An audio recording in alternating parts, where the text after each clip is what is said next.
দীর্ঘদিন পর সমর্থক অনুরাগীদের নিয়ে আবারও রাজপথে সোহেল তাজ। ছাত্র জনতার আন্দোলনের মুখে শেখ হাসিনার সরকার পতনের পর বিপাকে রয়েছে তার দলের নেতাকর্মীরা। হামলা মামলার পাশাপাশি আর্থিকভাবেও তারা চরম ক্ষতিগ্রস্ত হচ্ছেন। এমন পরিস্থিতিতে দলটির ভবিষ্যৎ নিয়ে নতুন বার্তা দিয়েছেন সোহেল তাজ। আমি বরাবরই বলে এসেছি, আমার দেখেন আমি দুই চার কথা বা এক কথা একদিন বলে আরেক কথা আরেকদিন বলি না। আমি বরাবরই যা বলে এসেছি যে আমি রাজনৈতিক পরিবারের সন্তান এবং আমার দেশ এবং আমার দলের প্রয়োজন হলে যদি কোনো বিপদ আসে আমাকে ডাক দিলেই আমি সাড়া দিব, এবং আমি রাজপথে ছিলাম।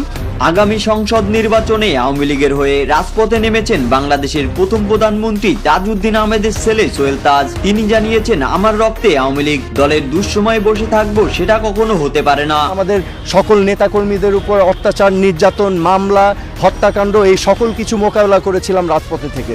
ঠিক সেভাবে আবার যদি প্রয়োজন হয় আমি রাজপথে থাকবো, গণতন্ত্রের জন্য, আওয়ামী লীগের জন্য, বাংলাদেশের জন্য। ডক্টর ইউনূসের নেতৃত্বে সারা দেশে একযোগে আওয়ামী লীগের উপর চলছে অমানবিক নির্যাতন, লাগাতারে দেওয়া হচ্ছে মিথ্যা মামলা, হাজার হাজার নেতা কর্মীদের রাখা হয়েছে জেলে। সোহেল তাজ জানিয়েছেন, আমি নৌকার হয়ে আগামী সংসদ নির্বাচনে লড়াই করব। আমি বাংলাদেশের সকল মানুষের মতোই বাংলাদেশকে নিয়ে উদ্বিগ্ন বোধ করছি, আজকে এই পরিস্থিতি নিয়ে উদ্বিগ্ন বোধ করছি।